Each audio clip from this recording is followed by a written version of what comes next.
वहाँ पे ना एक मेरा कैरेक्टरिस्टिक बनते गया कि मैं कोई भी कंपनी 1 साल के अंदर $1 मिलियन तक लेके जा सकता हूँ। लेकिन वही होता है, कभी कभी जो इंसान में वो घमंड होता है ना, वो अपने आप चूर हो जाता है। मेरा जो थर्ड स्टार्टअप स्टार्ट किया, मैंने जितने डिसीजंस लिए लाइफ में वो स्टार्टअप के लिए, कुछ नहीं चले। वो मेरी ज़िंदगी का सबसे बड़ा मिस्टेक था। मैंने करीबन भी 1.5 करोड़ रुपए गंवा दिए एंड उसी के बाद मैं एक डिप्रेशन फेज में चला गया। उसने मेरे को एक बात बताई कि उदित, ग्रोथ इज़ अनकंफर्टेबल। अगर आपको आगे बढ़ना है तो आपको अनकंफर्टेबल बनना पड़ेगा।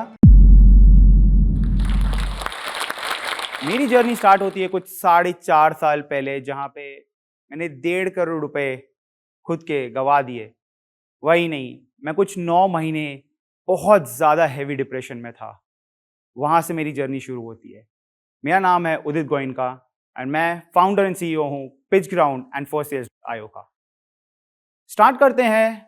जब मैं 16 साल का था, मुझे गेमिंग का बहुत ज़्यादा शौक था एंड जैसे ही मैंने मेरा 10th स्टैंडर्ड कंप्लीट कर लिया, राइट अवे मैं गेमिंग में घुस गया। गेमिंग के चक्कर में मैं जब एक सॉफ्टवेयर इंजीनियर बनना चाहता था, मैं वो आज तक नहीं बन पाया। लेकिन जब मैंने गेमिंग की शुरुआत की, तभी मुझे डिज़ाइनिंग में इंटरेस्ट आने लग गया कि मुझे समझना था कि ये गेमिंग में ये डिज़ाइंस बनते कहाँ से है, ये कैसे बनाते हैं। एंड तभी मुझे समझा कि इसके पीछे सॉफ्टवेयर की रिक्वायरमेंट होती है। तब मैं कॉलेज में जाता था एंड जब मुझे जो भी वो सॉफ्टवेयर सीखने होते थे, तभी 256 kbps का BSNL इंटरनेट कनेक्शन हुआ करता था।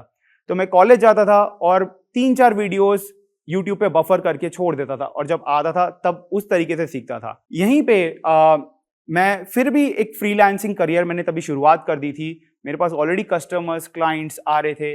मुझे अभी भी याद है कि जो पहला कस्टमर था उसने मुझे एक लोगो डिजाइनिंग का प्रोजेक्ट दिया था एंड मेरा जो पहला अर्निंग था वो $30 का था। तो यहीं पे मैंने और वीडियोस देखने स्टार्ट कर दिए। मैंने मेरे फ्रेंड्स जो सॉफ्टवेयर इंजीनियरिंग कर रहे थे, मैंने उनको पूछा कि कौन सी किताब आप पढ़ रहे हो, कौन सी बुक पढ़ रहे हो।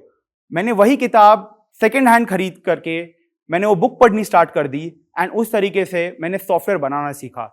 जब मैं 18 साल का था, तभी मैंने वर्डप्रेस की one of the first security plugin बनाई थी पूरी दुनिया में। वर्डप्रेस तभी कुछ नया नया ही आया था एंड मैंने कुछ $3.5 लाख तब कमाए। That was my first major breakthrough and मैं 18 साल की उम्र में एक फाइनेंशियल फ्री हो चुका था एज अ टीनेजर। जब वो टाइम पे तो करेंसी और एक्सचेंज रेट भी अच्छे हुआ करते थे, तो वो टाइम पे मैं जब फाइनेंशियली फ्री हो गया, तो मैंने मेरे जाके पिताजी को पूछा कि अब मैं क्या करूँ इन पैसों का। तो उन्होंने मेरे को कहा कि बेटा एक काम करते हैं, कुछ पैसों को इन्वेस्ट कर देते हैं एंड कुछ पैसों को FD में डाल देते हैं। तो मैंने 80% जो मेरा इनकम उसमें आया था, उससे मैंने मेरी पहली प्रॉपर्टी खरीदी एंड वो प्रॉपर्टी एज एन इन्वेस्टमेंट मैंने छोड़ दी। एंड जो बाकी का जो 20% था, वो बाकी के 20% को मैंने FD में डाल दिया था, क्योंकि तभी हमें परसेंटेजेस और जो रिटर्न्स मिलते थे वो अच्छे हुआ करते थे। उसके बाद मैंने वो जर्नी कंटिन्यू की एंड वो प्रोजेक्ट से मेरा फिर इंटरेस्ट छूट गया। तो मैंने क्या किया, वो जो प्रोजेक्ट था मैंने किसी और को ओवरटेक करने दे दिया। उसी बीच में मैं मेरे को-फाउंडर को मिला।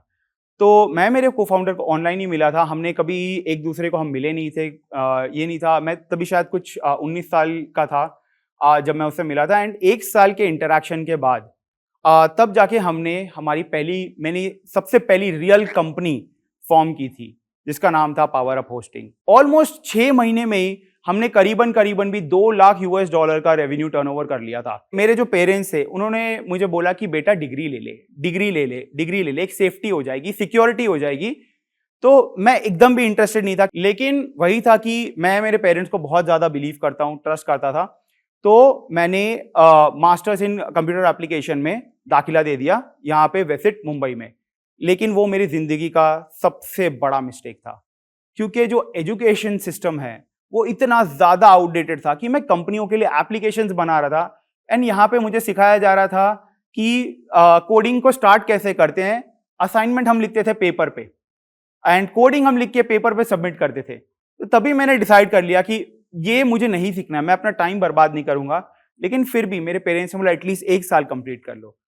जैसे कैसे करके मैंने वो 1 साल कंप्लीट किया। उसके बाद मैंने पूरा ड्रॉप आउट ले लिया मेरे मास्टर से एंड उसके बाद राइट अवे मैंने बिजनेस वीजा के लिए अप्लाई किया US में। मुझे इंस्टेंटली 6 सेकंड में जैसे ही मैं गया, मैंने एप्लीकेशन दिया और मेरा जब इंटरव्यू था 6 सेकंड में जैसे उन्होंने डॉक्यूमेंट्स देखे मेरे, हमारे टर्नओवर देखे, हमें अप्रूवल मिल गई।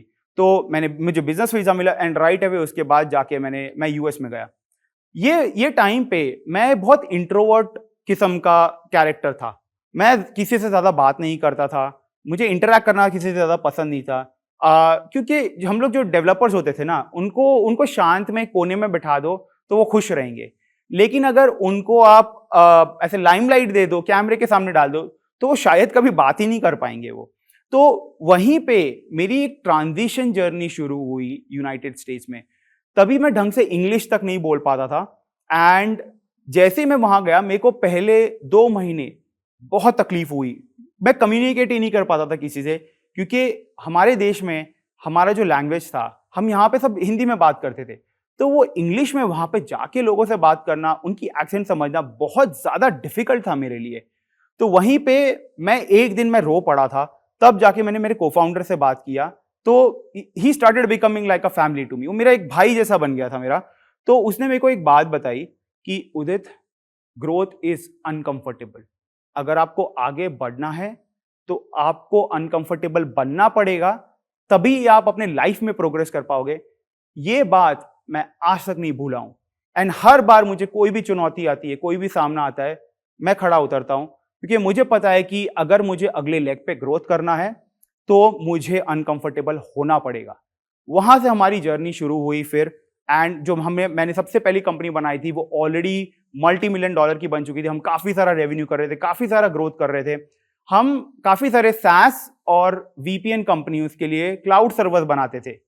लेकिन वहीं पे जब मैंने काफी सारे क्लाउड SaaS कंपनियों के साथ बात करना शुरू किया, देखना शुरू किया कि SaaS होता क्या है। SaaS stands for software as a service, जो आपने शायद सुना होगा आज के टाइम पे। तो मैंने जब इसके बारे में और जानकारी हासिल करने की कोशिश की, मैं वही फाउंडर लोगों से बात करता था, उनसे मिलता था डिनर पे, लंच पे, उनको पूछता कि ये SaaS है क्या, ये कैसे हो रहा है, ये यहाँ पे इतना यूएस में ग्रो क्यों कर रहा है, क्योंकि इंडिया में इसके बारे में किसी को पता भी नहीं है। शायद 1 या 2 कंपनी थे बस जो काम कर रहे थे वो टाइम पे, कुछ 10 साल पहले, लेकिन उसके अलावा और कोई कंपनियां थी नहीं यहाँ पर। तो तब मुझे पता चला कि SaaS होता क्या है एंड मेरा एक इंटरेस्ट जगना स्टार्ट हो गया। एंड यहीं पे धीरे धीरे करके मेरे डॉट्स कनेक्ट करने शुरू हो गए, जो कि मैं लास्ट में बताऊंगा। तो जैसे ही मैंने वो कंपनी स्टार्ट कर दी, पावर अप होस्टिंग बहुत अच्छा ग्रो कर रहा था, तभी Amazon AWS ने एंटर किया। उनका जो ग्रोथ था इतना ज्यादा था कि मैंने और मेरे को-फाउंडर ने तब डिसाइड किया कि देखो, हम Amazon से तो compete नहीं कर सकते, ठीक है, क्योंकि वो इतने पैसे डाल रहे हैं कि हम एक छोटे से कंपनी है एज कंपेयर टू Amazon।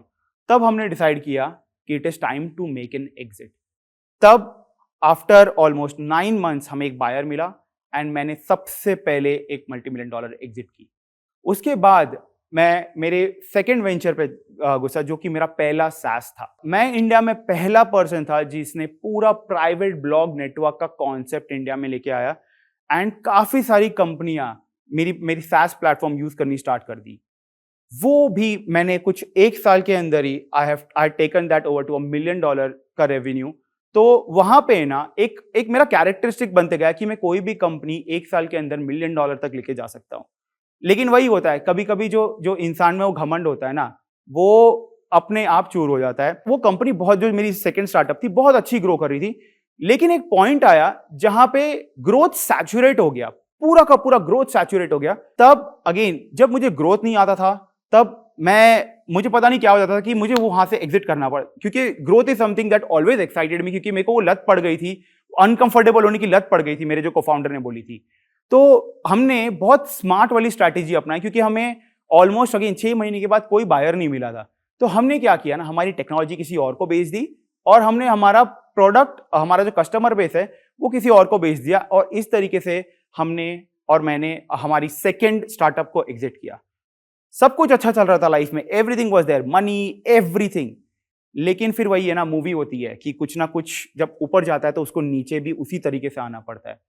तब मैंने मेरा जो थर्ड स्टार्टअप स्टार्ट किया, मैंने जितने डिसीजंस लिए लाइफ में वो स्टार्टअप के लिए, कुछ नहीं चले। Right from hiring my CTO to मेरी टीम, जो डिसीजन मेकिंग्स थी, जो प्रोडक्ट था, सब कुछ जितना आप सोच सकते हो कि सही हो सकता था वो भी गलत हुआ।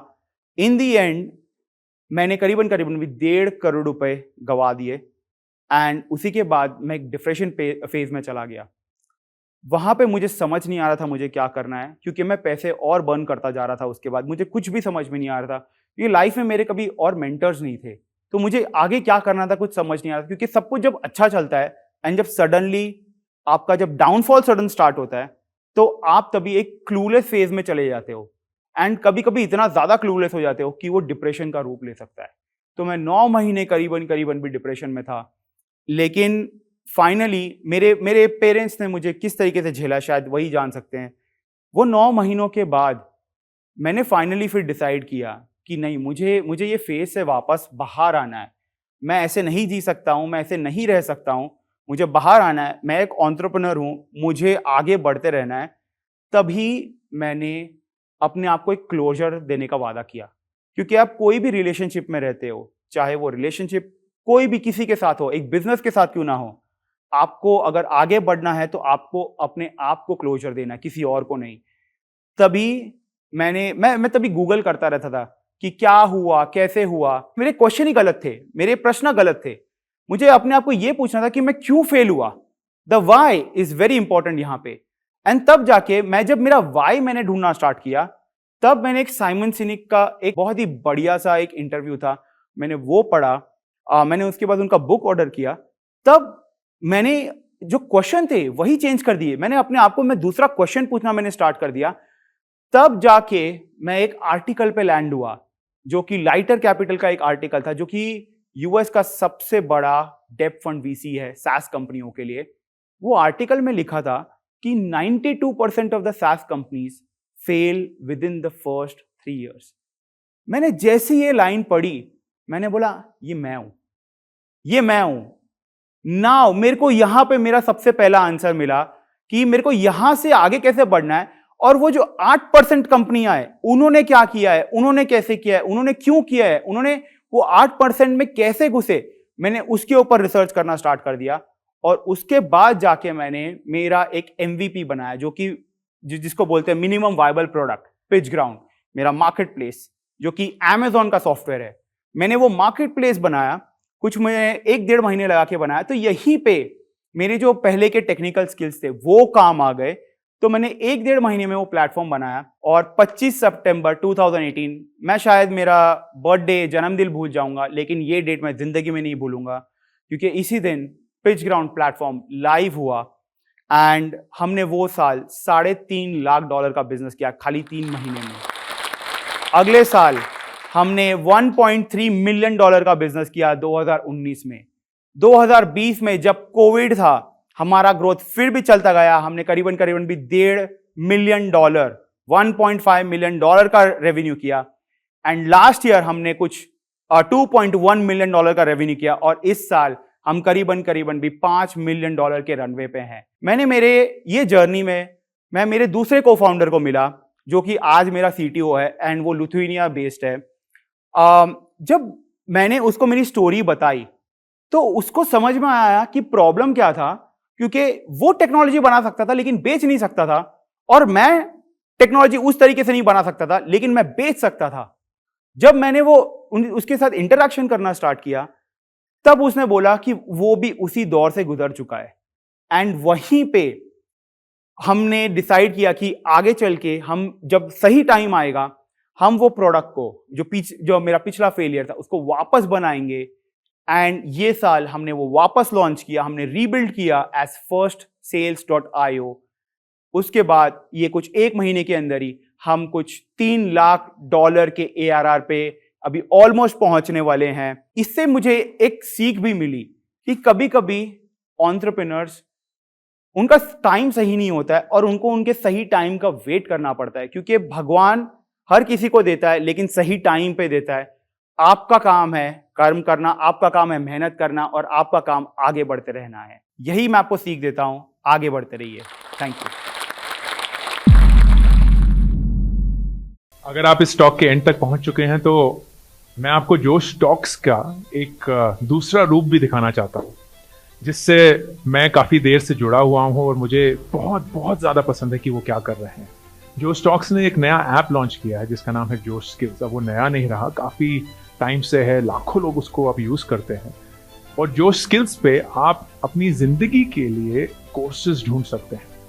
वो कोर्स नहीं जो आपको physics, chemistry, commerce, business studies पढ़ाएंगे, वो कोर्सेज जो आपकी ज़िंदगी में आपको कैसे जीना चाहिए वो सिखाएंगे।